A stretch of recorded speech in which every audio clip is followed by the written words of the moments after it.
이제 공통점이 두 가지가 있는데 하나는 큐티인이고 또 하나는 학교라고 생각합니다. 큐티인 아예 초기 큐티인이 처음 시작할 때 이제 김양재 목사님이 연락이 오셨어요. 그래서 같이 좀 하면 좋겠다고. 그래서 저희 교회도 이제 개척 13주년이 됐어요. 제가 좀 뒤늦게 47살에 개척을 했는데 초기부터 이제 큐티인으로 묵상을 했고, 그래서 여러분과 조금 이렇게 마음의 상호작용이 있을까 하는 마음도 있고, 또 몇 가지 이유가 있어서 지지난주 큐티 본문으로 여러분과 말씀을 나누려고 합니다. 그래서 이번 주와 오늘과 다음 주는 지지난주 큐티 본문 중에 있는 마태복음 말씀으로 여러분과 함께 말씀을 나누려고 합니다.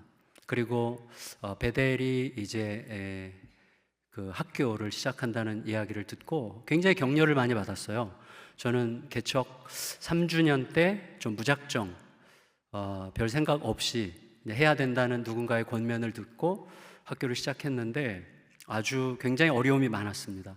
그래서 드디어 이제 10주년을 맞았고 또 뭐 여전히 계속 어려움들이 있지만 그래도 이제 학교는 계속 가고 있습니다. 근데 제가 학교에서 어떤 부분을 놓치지 말고 강조함으로써 학교에 이런 분위기가 형성되면 좋겠다라고 생각하는 게 있다면 그것은 질문을 두려워하지 않는 문화라고 할 수 있을 것 같습니다. 그래서 우리 아이들에게 궁금하면 500원 이런 거 걱정하지 말고 무조건 물어라. 그리고 유치한 질문은 없다. 질문이 중요하다. 뭐 이런 식으로 굉장히 강조를 많이 하는데 이렇게 생각하게 되는 무척 중요한 이유는 질문이 교육학적으로 얼마나 중요한가라는 차원보다도 예수님의 제자 공동체를 어떤 어리석은 질문, 미련해 보이는 질문, 또 심지어 의심 섞인 질문이라도 충분히 허용되는 공동체를 형성하셨다는 확신 때문이고요. 거기에는 예수님의 굉장히 매력적인 의도가 있다고 생각이 됩니다. 그래서 예수님은 우리에게 질문이 없는 공동체를 원치 않으셨다고 생각합니다. 질문이 전혀 없는 공동체는 어떤 공동체인지 아시죠? 이단입니다. 이단에는 질문이 없습니다. 우리는 고민해야 되고 물어야 되고 애매한 상황, 현실 한가운데를 계속 분투하면서 뚫고 가는 존재죠. 그래서 예수님께서 질문을 얼마든지 허용하셨고 우리가 어떤 질문이라도 예수님은 불성실하게 답하시지 않아요. 항상 신실하게 대답을 하시고 예수님의 그 대답 속에 천국의 비밀을 담으시고 천국의 비밀은 우리에게 알려질 때 굉장히 헤아리고 싶은 하늘의 영광이 됩니다. 헤아리고 싶은 하늘의 영광이 뭐죠? 하나님의 하나님 되심이죠. 우리가 하나님을 알아가는 여정이라고 생각이 되는데 그 하나님의 질서가 하나님의 하나님 되심을 알아가면서 하나님의 질서가 이렇게 우리 안으로 쓱 들어오면 나를 바라보는 나의 관점, 서로를 향하는 관점, 세상을 향하는 관점과 선택과 결정이 달라지면서 다른 인생이 형성되는 것이죠. 그래서 고민할 수밖에 없는 상황에서도 샬롬을 누릴 수 있는 하나님의 질서가 만들어지는 거죠. 아마 그 여정을 오늘도 하나님은 우리가 계속해 나가기를 기대하실 것이고 오늘 이 시간도 바로 그런 여정 중에 있다고 생각이 됩니다. 그래서 오늘 예수님께서 말씀하시는 그 내용 중에서 천국의 비밀의 한 자락을 발견하고 또 그것이 우리들의 삶에 일정한 그리고 바람직한 하나님께서 정말로 원하시는 질서를 창조하는, 그래서 우리의 삶에 새로운 하나님의 그 샬롬이 이루어지는 복된 계기가 될 수 있기를 진심으로 기대합니다. 먼저 제자들이 물어요. 아까 여러분 읽으셨는데 천국에서는 누가 큽니까? 이렇게 묻습니다. 굉장히 어리석은 질문이죠. 그러니까 천국과 누가 크냐가 어울릴 수 없죠. 그래서 누가 큰지를 영원토록 경쟁하는 곳을 천국이라고 생각할 수는 없습니다. 그러니까 이 질문 자체가 아주 어리석은 질문이고 미련한 질문이고 논리적으로 성립할 수 없는 질문이죠. 천국과 경쟁은 있을 수 없죠. 그런데 제자들이 그렇게 질문한 이유가 뭐겠습니까? 제자들의 마음이 투사된 것이죠. 제자들의 마음속에 여전히 예수님을 따르고 있긴 하지만 여전히 경쟁적인 분위기에 완전히 길들여져 있는, 오늘날 우리들의 교회와 별 차이가 없는 거죠. 우리는 천국의 전위 부대로서 천국의 복음을 우리의 존재를 통과시키려고 하는 존재로서 살아가고 있지만, 우리들은 여전히 이 땅에 길들여진 방식대로 경쟁적으로 살아가죠. 그래서 어떻게 해요? 내 뜻과 내 생각이 안 맞으면 자존심이 상하는 것까지는 충분히 이해할 수 있죠. 그런데 그 자존심이 상하면 거기서 멈추지 않죠. 관계를 깨뜨릴 때까지 경쟁적으로 거칠게 휘두르죠. 우리들의 태도입니다. 부부지간에도 똑같아요. 제가 저희 부부를 고백하자면, 저희 부부는 정말 서로 사랑합니다. 그리고 무척 종종 아주 쪼잔한 것 가지고 싸웁니다. 여러분도 아마 미국은 좀 다를 수도 있을지 모르겠어요. 제가 잘 모르기 때문에. 근데 저희 부부가 싸울 때 보면 주로 언제 그랬어? 이거예요. 네가 언제 그랬어? 나 그때 분명히 말했잖아. 언제? 나 못 들었어. 왜 못 들어? 분명히 말했잖아. 아니야, 진짜 못 들었어. 이 사람 진짜. 이러면서 이제 싸우거든요. 그러니까 말했다는 게 더 옳아. 너 분명히 들었어야 돼. 근데 나는 못 들었어. 난 못 들은 게 확실해. 이거 갖고 이제 싸우는 거거든요. 이것도 결국은 누가 더 옳으냐죠. 제가 나중에는 답을 알았어요. 분명히 말한 거예요. 분명히 말한 게 답이에요. 근데 나중에 보니까 답이 하나가 더 있더라고요. 분명히 못 들었어요. 둘 다 답이야. 둘 다 맞아요. 그래서 둘 다 맞기 때문에 끝까지 피 튀기게 싸우는 거죠. 사실은 결국 누가 더 옳으냐의 싸움이에요. 결국은 내가 왜 틀렸어? 이거거든요. 그 싸움을 합니다. 내 입장을 존중받지 못하면 자존심 경쟁으로 돌이키기 어려운 분열까지 막 치고 나가요. 복음을 말합니다. 그리고 복음을 산다고 합니다. 하지만 실제로는 그런 파괴적인 결과를 낳도록 부추기는 매우 종교적이랄까요? 거래적이랄까요? 율법적이랄까요? 이런 요소들이 우리 안에 여전히 활개를 치고 있습니다. 제가 지지난주에 저희 학교 이제 종업식을 했어요. 종업식 하는데 이제 앞에서 찬양 인도를 이제 아이들이 쫙 서서 선생님이 찬양 인도를 하는데, 선생님이 찬양 인도를 하면서 굉장히 자연스러운 거죠. 굉장히 자연스러운데 좀 어색하게 들렸어요. 그게 뭐냐면, 여러분, 자, 율동을 하는데 이제 초등학생들도 있고 저희는 고등학교까지 다 있거든요. 그러면 따라하세요. 근데 초등학생들 선생님 율동을 따라하는데 선생님보다 동작이 큰지 안 큰지 볼게요. 누가 더 큰지 볼게요. 누가 잘하나? 선생님보다 동작이 크지 않으면 선생님이 거기에 마땅한 대가를 여러분 받을 거라고 생각하시면 됩니다. 이런 식이에요. 대화가 아주 자연스럽죠. 근데 가만히 보면 뭐죠? 우리 아이로 하여금 계속 뭔가를 경쟁하게 만들어요. 그리고 뭔가 누구보다 더 잘하도록 계속 뭔가를 세뇌하고 있어요. 선생님보다 잘해야 되고 다른 사람보다 잘해야 되고 나중에 평가를 받을 것을 예측하면서 잘해야 돼. 계속해서 우리도 모르게 종교적, 율법적, 거래적 방식이 주입되고 있는 거예요. 주일학교에서 비슷해요. 우리 자녀들을 키울 때도 아주 비슷합니다. 너 이래가지고 하나님이 뭐 예뻐하시겠어? 그 말은 뭐죠? 결국 너가 하나님을 예뻐하게 할 수도 있고 하나님이 너를 싫어하게 할 수도 있는 힘이 너에게 있어. 그래서 내가 나에 대한 하나님의 반응을 조종할 수 있는 존재가 될 수 있는 것처럼 가르쳐요. 우리도 모르게. 이래가지고 하나님께서 좋아하시겠어? 이렇게 해야 기뻐하시지. 그러니까 나의 어떠함이 나에 대한 하나님의 반응을 결정할 수 있게끔 가르치란 말이에요. 이게 율법적인 거죠. 하나님과 거래하게 만드는 거죠. 내가 어떻게 하느냐에 따라서 나에 대한 하나님의 반응도 달라지죠. 우리가 가르치는 복음이 뭐예요? 우리가 아직 죄인 되었을 때 하나님께서 당신의 아들을 보내셨다는 거 아니에요. 일방적인 사랑이죠. 무조건적인 사랑이죠. 그 사랑을 표현할 길을 잘 못 찾아요, 우리들이. 제가 그 선생님에게 살짝 이야기를 드렸어요.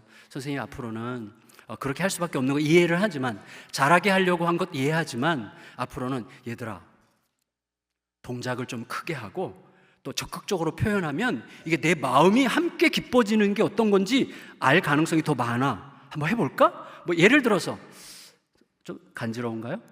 뭐 이런 식으로 좀 끝없이 복음적 선택을 하는 게 뭔가, 복음적인 선택을 함으로써 행동한다는 게 뭔가를 계속 질문하는 방식으로 가야 되거든요. 우리가 변화시키기가 굉장히 어렵습니다. 그러니까 우리가 변화시키는 거를 어려워하는 이유는 간단해요. 나를 변화시킨 방식으로 살지 않기 때문이에요. 우리는 하나님의 무조건적인 받아주심의 사랑으로 변화됐지만 우리는 전제를 사랑해요. 제가 나중에 깨달았어요. 제가 우리 딸을 사랑하지 않고 딸에 대한 나의 기대를 사랑했다는 것을 알았어요. 그래서 기대에 못 미치면 싫은 거예요. 그건 딸을 사랑하는 게 아니라 딸에 대한 기대를 사랑하는 거죠. 그런 일이 우리 가운데 너무너무 많더라고요. 너무너무 많아요. 그러니까 뭐예요? 나를 변화시킨 사랑으로 사랑하지 않고 내가 바꾸고 싶은 방식으로 사랑하려고 하기 때문에 변화가 일어나지 않는 거예요. 나도 모르게 복음으로 바뀌어놓고 율법으로 바꾸려고 그래. 그러니까 안 바뀌는 거예요. 그러니까 우리는 그 정도의 사람이죠. 그러니까 우리 속에 아주 뼛속 깊이 이 세상의 질서가 스며들어 있다는 사실을 인식하는 게 저는 무척 중요하다고 생각이 됐습니다. 내가 그동안 어떻게 했는데, 얼마나 참았는데, 내가 얼마를 더 참아야 된다는 거야? 이런 식의 생각. 그래서 끝내 자기 공로, 자기 의, 율법을 경쟁적으로 내세우면서 살아가게 되는 것이죠. 그러니까 복음으로 바뀌었지만 율법으로 뭘 해보려고 하는 이 이상한 습관이 우리를 절대로 떠날 생각이 없는 거예요. 계속 이것과 사투를 벌여야 되는 것이죠. 자, 그래서 제자들이 질문하는 것입니다. 천국에서는 누가 큽니까? 말이 안 되는 비논리적인 질문을 하는 거예요. 천국에서는 누가 큽니까? 말이 안 되죠. 예수님의 그 질문에 대한, 그 미련한 질문에 대한 예수님의 신실하고 아름다운 대답은 이거였습니다. 2절에서 4절 읽을까요? 2, 3, 4절 읽겠습니다. 시작. 예수께서 한 어린 아이를 불러 너희가 돌이켜 어린아이들과 같이 되지 아니하면 결단코 천국에 들어가지 못하리라. 그러므로 누구든지 이 어린아이와 같이 자기를 낮추는 사람이 천국에서 큰 자니라. 자, 이거를 우리가 성경을 읽을 때 이미 알고 있는 좀 전제를 가지고 성경을 읽기가 쉽잖아요. 이것도 뭐 너무나 익숙한 말씀이기 때문에 그러기가 쉬운데 저도 마찬가지였습니다. 그래서 2주 전에 묵상할 때 좀 다시 꼼꼼하게 들여다보면서 그날 좀 생각해 본 게 있어요. 어린아이, 그러면 우리는 어린아이 특징이 뭐지? 이런 식으로 생각하곤 했지만 예수님이 이미 해석을 하셨어요. 어린아이는 누구라고요? 자기를 낮추는 사람이라고 하셨습니다. 그래서 4절에서 그러므로 누구든지 이 어린아이와 같이 자기를 낮추는 사람이 천국에서 큰 자니라. 자기를 낮추는 사람이라고 정의했어요. 그러니까 예수님께서 이렇게 말씀하신 셈이에요. 얘들아, 천국에서 누가 크냐고 묻니? 나는 너에게 묻는데 천국에서 누가 크니라고 묻기 전에 니네가 천국에 들어갈 수 있는지를 생각해봐. 어린아이와 같이 자기를 낮추는 사람만 천국에 갈 수 있어. 그러니까 너희가 그런 속성이 너희 안에서 발견되고 있는지 한번 생각해 볼래? 이런 말씀이죠. 그런데 어린아이 같이 낮춘다는 것은 어떤 의미일까요? 이런 거죠. 어린아이는 안 높아요, 처음부터. 그렇죠? 그러니까 어린아이 같이 낮춘다는 건 무슨 뜻이죠? 높은데 낮추는 게 아니라는 뜻이에요. 높은데 애써 낮춘다는 게 아니라 본래 낮은데 이상하게 높아지려는 마음이 생기기 때문에 본래의 자리로 돌아가려는 자가 자기를 낮추는 자죠. 원래 안 높아요. 근데 높은 척해.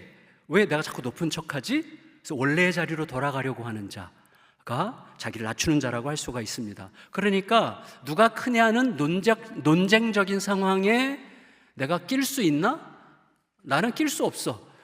낄 생각도 못하는 자가 자기를 낮추는 자라고 이야기할 수 있겠죠. 그러니까 예수님께서는 너희가 누가 천국에서 크냐라고 묻는다면 나는 누가 크냐는 생각도 못할 만큼 자기를 낮추는 자가 큰 자라고 말하겠다.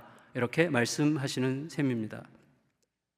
요즘에 21세기 아이들에게서 이렇게 자기를 낮추는 존재를 찾기는 쉽지 않은 것 같아요. 눈빛이 좀 달라요, 요새는. 미국은 좀 어떤지 모르겠는데 한국에서는 우리 아이들이 이렇게 동네에서 길에서 이렇게 아이들 만나면 이렇게 의심부터 하고 경계부터 하고 뭐래? 뭐 이런 식의 태도. 뭐라는 거야 지금? 애 안녕? 그러면 뭐 이렇게 하고 이제 간단 말이죠. 옛날 3, 40년 전 애들이 아니에요, 지금은. 우리 시대가 그렇게 만든 거죠. 우리 아이들 잘못이 아니죠. 근데 사실은 옛날 어린아이들 생각해 보세요. 자기를 높일 줄 몰라요, 사실은. 그러니까 자기가 낮을 수밖에 없다는 사실을 의식하기도 전에 이미 낮죠. 예수님 시대 아이들을 생각해 보십시오. 예수님 시대 아이들은 사람 취급을 못 받았다는 거 우리가 너무나 잘 알고 있지 않습니까? 그 시대의 아이들은 사람 취급 못 받았어요. 그리고 사람 취급을 해달라고 요청하지도 않았고 요청할 수도 없었어요.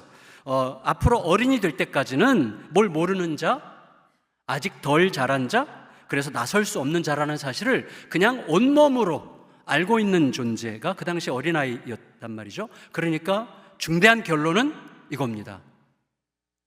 어린아이처럼 자기를 낮추는 자가 천국에 합당하다고 말씀하시는 것의 의미는 어린아이들은 자기를 낮추는 자가 아니에요.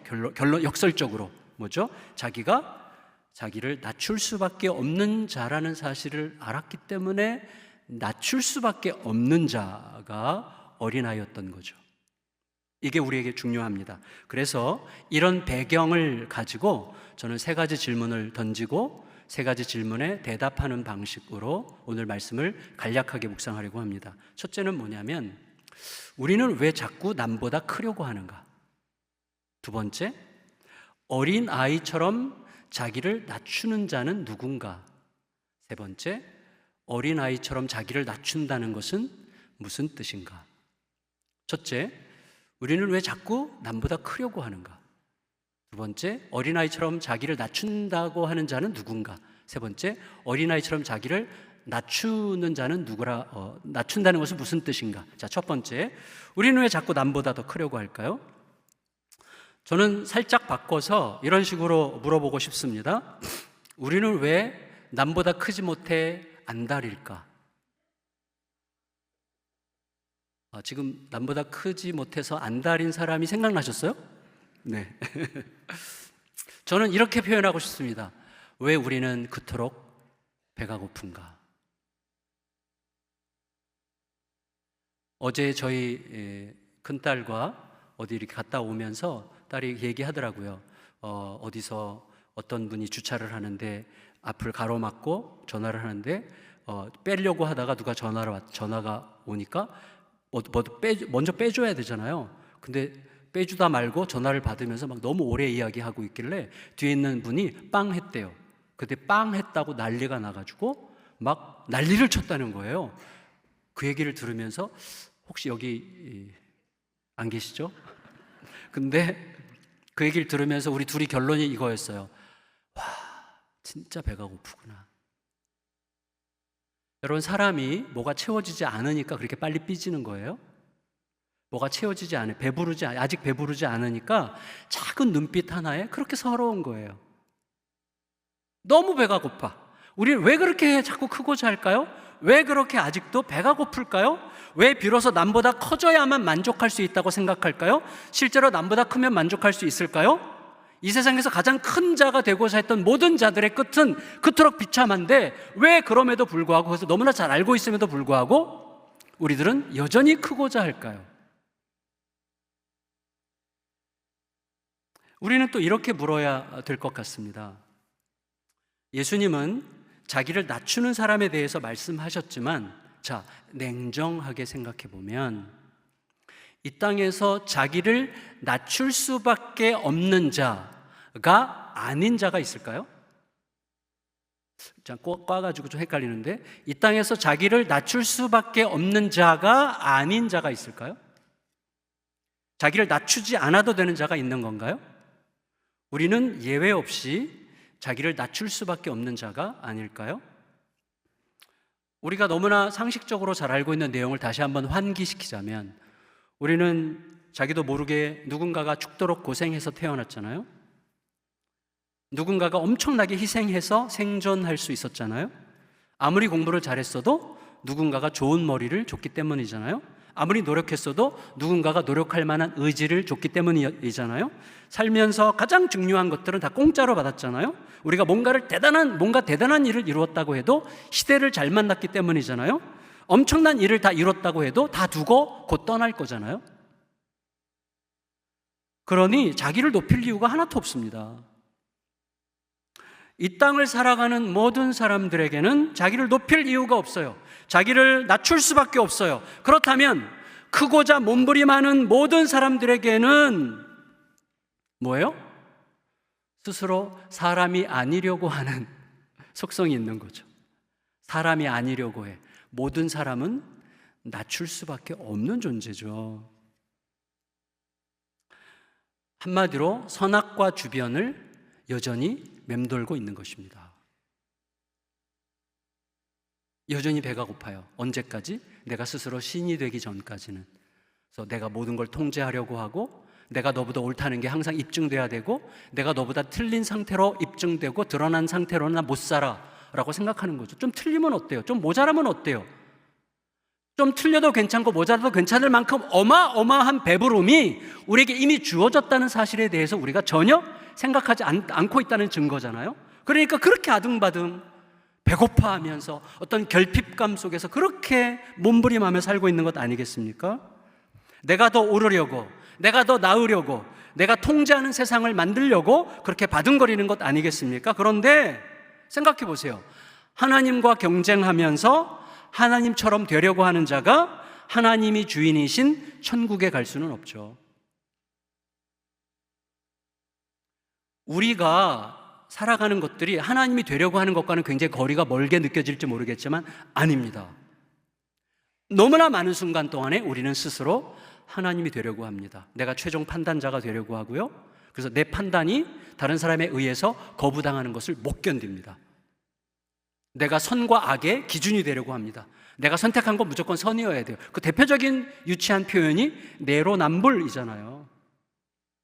내로남불이에요. 내가 하면 로맨스, 남이 하면 불륜, 너무나 유명한 이야기이지 않습니까? 근데 이거는 너무나 정확한 말이에요. 진짜로 그래요. 진짜로. 그러면 두 번째, 그러면 어린아이처럼 자기를 낮추는 자는 누굴까요? 결국 천국에 합당한 자, 어린아이 같은 자, 자기를 낮추는 자는 자기가 누군지를 아는 자입니다. 자기가 누군지를 끝까지 잊어버리지 않는 자라고 할 수 있죠. 여러분, 이런 설교 시간이나 이렇게 의도적으로 뭔가를 상기해야 되는 시간에는 좀 느껴질 수도 있겠지만 사실 이 방을 벗어나는 순간 벌써 우리는 또다시 우리는 약간 스펀지 같아요. 스펀지는 두 가지 속성이 있죠. 잘 빨아들여. 지금도 보니까 98.7%의 성도님들은 말씀을 엄청나게 잘 듣고 계세요. 지금 겉으로만 그런지 모르겠지만 이렇게 스펀지 같아요. 막 그런 느낌이 들어요. 막 스펀지 같이. 근데 스펀지의 두 번째 특징이 뭐죠? 아무리 구겨도 제자리로 신속하게 돌아가. 아무리 막 뒤틀고 막 이렇게 해도 금방 제자리로 돌아가요. 여러분, 우리는 그런 존재죠. 아무리 변화를 주려고 쥐어짜도 잘 어렵습니다. 살아왔던 대로, 길들여진 대로 금방 그 길로 다시 돌아가서 몸에 배어있는 대로 삽니다. 그래서 하나님조차, 복음조차, 천국의 비밀조차 오늘 내가 생각하는 방식을 입증받는 도구로 사용하곤 하죠, 우리들이. 결국은 그래서 내 몸을, 내 영혼을 망가뜨리고 내 인생을 파괴하는 길인 게 너무나 분명한데도 불구하고 당장 편하고 당장 위로를 주고 당장 만족스럽고 당장 내가 옳다는 게 입증되는 방식으로 살아가는데 너무나 익숙합니다. 그래서 어떻게 해야 됩니까? 매일매일 엎드리는 자가 자기를 낮추는 자죠. 말씀 앞에 하루라도 말씀 앞에 엎드리지 않으면 나는 살 수 없는 존재입니다 라고 매일같이 실제로 고백하는 사람이에요. 저희 교회는 제가 가장 목숨처럼까지는 아니에요. 이건 약간 기만적인데 목숨처럼 가까이 강조하는 게 있다면 큐티거든요. 10년을 줄기차게 강조를 해왔지만 지금 저희 성도님들이 한 60% 정도 하는 것 같아요, 큐티를. 그것도 어떻게 하는지는 잘 모르겠는데 사실은 왜 그렇죠? 우리의 마음이, 이건 루터가 한 얘기잖아요. 우리 마음은 그냥 잠시만 내버려 두면 금방 제자리로 복원되거든요. 그러니까 매일 말씀 앞에서 지속적으로 쉬지 않고 다듬어지는 길을 살지 않으면 매일 말씀 앞에 복종하는 삶을 살지 않으면 사실은 상당히 기만적이라고 말해도 됩니다. 우리는 그런 존재니까요. 그래서 날마다 하나님의 말씀 앞에서 내 안에 하나님의 말씀이 이루시는 새로운 창조가 오늘도 이루어지기를 기대하면서 하나님 앞에 날마다 엎드리는 자, 그가 바로 어린아이 같은 자, 자기를 낮추는 자라고 할 수가 있겠습니다. 그런 삶이 계속되지 않으면 어느 순간 우리에게 내가 아니면 누가 이거 하겠어? 나니까 이 정도 했지. 뭐 이런 식의 생각이 수시로 우리를 사로잡죠. 그래서 불필요한 말, 성급한 눈빛, 기다리지 못하는 행동으로 자꾸 상황을 망가뜨리게 됩니다. 세 번째, 그러면 어린아이처럼 자기를 낮춘다는 것은 무슨 뜻인가? 이런 거죠. 예수님께서 대답을 하시는데 5절에서 9절까지인데요. 다 읽질 않고 5절만 읽겠습니다. 5절부터 9절 나중에 집에 가서 읽어보시라고 해도 안 읽으시겠지만 그래도 읽어보시기를 권합니다. 5절만 읽겠습니다. 5절 시작. 또 누구든지 내 이름으로 이런 어린아이 하나를 영접하면 곧 나를 영접함이니. 쭉 해서 그래서 이런 아이를 식조시키면 그냥 손 발을 자르는 게 나. 뭐 이런 식으로 얘기하시는 거예요. 여러분, 한마디로 이거예요. 세상이 대수롭지 않게 생각하는 존재, 그건 잘 나가는 나의 삶이, 내가 아주 잘 나갈 때 혹은 내게 별다른 결핍과 부족함이 없다고 느껴지고 스스로 만족한 삶을 편안하게 살고 있을 때 너무나 자연스럽게 대수롭지 않게 생각할 만한 누군가를 대하는 나의 방식과 태도가 내가 천국을 사모하는 자인지를 보여주게 될 거다, 그 말입니다. 세상이 취급하지 않으려는 자, 세상이 대수롭지 않게 생각하는 존재를 제대로 대하려면 내가 바로 그라는 사실을 잊지 말고 기꺼이 그를 나처럼 자신을 받듯이 받아서 사람으로 존귀히 여겨 영접하는 삶을 사는 것을 본다면 너가 너를 낮추고 있는 자인지를 알게 될 거야 라는 식으로 말씀하신 겁니다.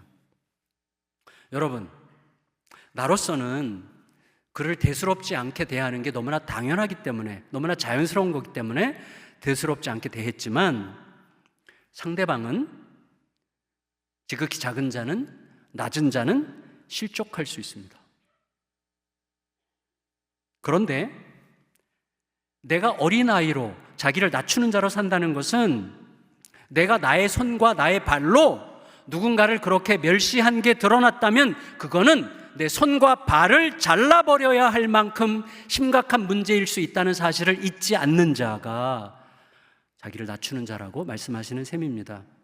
나도 얼마든지 이미 누군가에게 그런 가해자가 될 수 있었다는 사실을 잊지 않는 것이죠. 세밀히 살펴야 됩니다. 왜 그렇죠? 우리는 늘 예수님의 이름으로 살잖아요. 그러면 예수님이 참으로 귀히 여기시는 존재를 대수롭지 않게 대하면서 예수님의 이름으로 산다는 것 자체가 완전한 모순이기 때문이죠. 그런데 소위 성직자라고 하는 자들 중에, 중직자라고 하는 자들 중에, 또 스스로 높다고 착각하는 자들 중에 이 명백한 진실을 쉽게 오해한 채 살아가는 자들이 너무나 많은 게 우리들의 삶이 이토록 불행한 결정적인 이유라고 할 수가 있겠습니다. 물론 여러분, 예수님의 이름으로 낮은 자를 영접한다는 게 쉬운 일은 아닙니다. 그러나 무엇보다도 내가 어떻게 받아들여졌는지를 형식적 고백이 아니라 실제로 내 세포가, 내 뼈가, 내 몸이 느끼는 그 느낌이 진짜인 정도에 따라서 할 수 있는 가능성은 훨씬 커지겠죠. 누가복음 8장에서 예수님께서 제자들과 함께 풍랑을 뚫고 호수 저편으로 건너가고 계실 때 제자들이 풍랑 앞에서 죽을 것 같이 힘들었죠. 그때 예수님께서 풍랑을 잠잠케 하셨을 때 제자들이 뭐라고 얘기했습니까? 와, 이분이 누구시길래 이런 풍랑을 잠잠케 하시지? 이렇게 얘기했습니다. 그 제자들은 이미 예수님을 누구보다 잘 아는 사람들이었습니다. 다시 말하면, 와, 우리는 예수님을 꽤 누구보다 잘 알고 있다고 생각했는데 예수님이 이런 분인 줄은 미처 몰랐네, 그 말이죠. 그 말을 바꾸면 어떤 말입니까? 와, 예수님이 이런 분인 줄 진작에 알았더라면 풍랑 앞에서 다르게 반응했을 텐데, 그 말이죠. 그렇다면 이 땅에서 우리가 직면하는 모든 풍랑 같은 문제들, 모든 이슈들 앞에서 우리들의 태도와 마음가짐은 결국 나의 예수님을 어떤 분으로 알고 있느냐에 의해서 결정되는 거죠. 그러니까 이 땅에서 우리가 거만을 떤다면, 무례하게 군다면, 어린아이처럼 자기를 낮추지 않고 있다면 어떤 고백을 하든 그는 예수님을 아직 모르는 자죠. 이거 너무나 명백한 거죠. 여러분, 그러니까 예수님을 아는 것을 알아가는 게 생명인 거죠. 예수님께서 요한복음에서 말씀하신 것처럼 아버지와 그의 아들을 아는 것이 생명이다, 영생이다 말씀하셨죠. 여러분, 저는 이 부분에서 이렇게 이걸 철학적으로 푼 사람이 있어요. 철학적으로 누가 나의 진정한 이웃이 될 수 있는가라는 이슈를 철학적으로 풀려고 했던 분이 이제 그 레비나스라고 하는 프랑스 철학자인데, 그분의 논리를 제 방식으로 아주 간단하게 요약하자면 이거예요. 보통 우리가 가진 자로서 가지지 못한 자를 돕잖아요. 이웃이 되기 어렵다는 거죠. 나는 이미 가진 자로서의 우월성을 가지고 준 자의 우월성을 보탰기 때문에 가진 자와 친구가 되기 어렵다는 거죠. 그러면 내가 기꺼이 낮추어서 대등한 관계 속에서 돕는다. 그래도 안 된다는 거죠. 왜? 나는 대등한 관계 속에 있었지만 나는 이미 도운 자라는 우월한 자리로 갔기 때문에 친구가 되기 어렵다는 거예요. 그럼 어떻게 이웃이 되냐? 내가 기꺼이 내가 가졌다는 사실에 대해서 망각하고 쉽지 않죠? 그렇지만 상대방의 결핍과 상대방의 필요가 나의 주인이 되도록, 상대방의 결핍과 필요가 나의 마스터가 되도록 내가 기꺼이 그의 종이 되어 그를 도울 때 혹은 섬길 때 이웃이 될 수 있다는 거예요. 그리고 이 사람은 유대인이고 비기독교인인데 이 사람의 결론은 그리하여 예수가 답이라는 거예요. 관계의 철학에서 답은 예수님이라는 거예요. 하나님 만왕의 왕의 아들로서 우리에게 오셔서 무릎을 꿇고 우리의 발을 씻겨주신, 우리의 종의 자리에서 발을 씻겨주신 그 자리가 진짜 친구가 되는 자리라는 거죠. 다시 말하면 사람을 사람으로 보는 자리라는 것입니다. 말씀을 마칠게요. 자기를 낮추는 자는 결국 자기가 누군지를 잊지 않는 자이고, 자기를 사람 이상도 아니고 사람 이하도 아니고 사람으로 바라보고, 그리고 서로를 사람으로 향하는 자라고 이야기하는 거예요. 여러분, 넷플릭스 드라마 잘 안 보시죠? 넷플릭스 드라마 여러분 너무 말씀과 기도에만 그렇게 전념하지 마시고 가끔씩 넷플릭스 드라마를 저처럼 열심히 보시기를 축원합니다. 저는 넷플릭스 드라마를 종종 보는데, 나의 아저씨라고 보신 분 다 한번 가만히 계셔 보세요. 다 보셨어요? 거기에 보면 가족을 학대하는 깡패를 우발적으로 죽인 그 죄로 감옥에 갇혔죠. 그래서 추록해서 이제 희망 없이 세상을 저주하며 살아가는 20대 소녀 지안이가 나오죠. 주인공 아이유라는 가수가 주인공을 했는데, 이 자매가 어떤 회사에, 건축회사인가 무슨 어디 회사에 알바생으로 들어가죠. 근데 거기서 모두가 다 사람 취급하지 않죠. 그냥 기능인일 뿐이에요. 기능인. 근데 거기에 이 지안이를 사람으로 대해준 한 사람이 있었어요. 박 부장. 나중에 고백하죠. 박 부장님 때문에 회사가 좋아졌다고. 박 부장님 때문에 이 회사 앞을 지나갈 때마다 회사가 잘 되기를 바라게 된다고. 박 부장님 때문에 뭔가가 하고 싶어졌다고. 박 부장님 덕분에 살고 싶어졌다고. 우리는 그런 존재로 부름받은 거 아닙니까? 예수님이 우리에게 그런 길을 가라고, 우리를 사람 되게 하시려고 사람으로 오셔서 온전한 사람이 가시는 아버지 앞에서의 길을 미리 가신 거죠. 여러분, 우리 주위에 나 때문에 살고 싶어진 사람들이 있을까요? 나 때문에 나 오늘부터 진짜 뭔가 하고 싶어졌어, 살고 싶어졌어, 그런 말을 우리가 들으면서 그 길을 가고 있는 중일까 한번 묻게 됩니다. 드라마 밖에서는 거의 불가능한 일일 수 있습니다. 하지만 현실에서도 가능할 수 있다면 예수님이 나를 그렇게 대하셨다는 사실을 뼛속 깊이 깨달을 때뿐이라고 할 수가 있겠습니다. 그때 우리들은 그렇게 그 깨달음이 진짜가 될 때 우리들은 누군가를 대수롭지 않게 대하여 실족시킬 수 있었던 이 손과 이 발로 이제는 그를 환대할 수 있겠습니다. 그때 우리는 나도 모르는 자만심에 차서 내 일에만 정신이 팔려서 누군가를 실족시키던 그 싸늘한 눈빛으로 이제는 지극히 작은 자의 마음을 녹이고 그 추운 가슴을 위로할 수 있을 것입니다.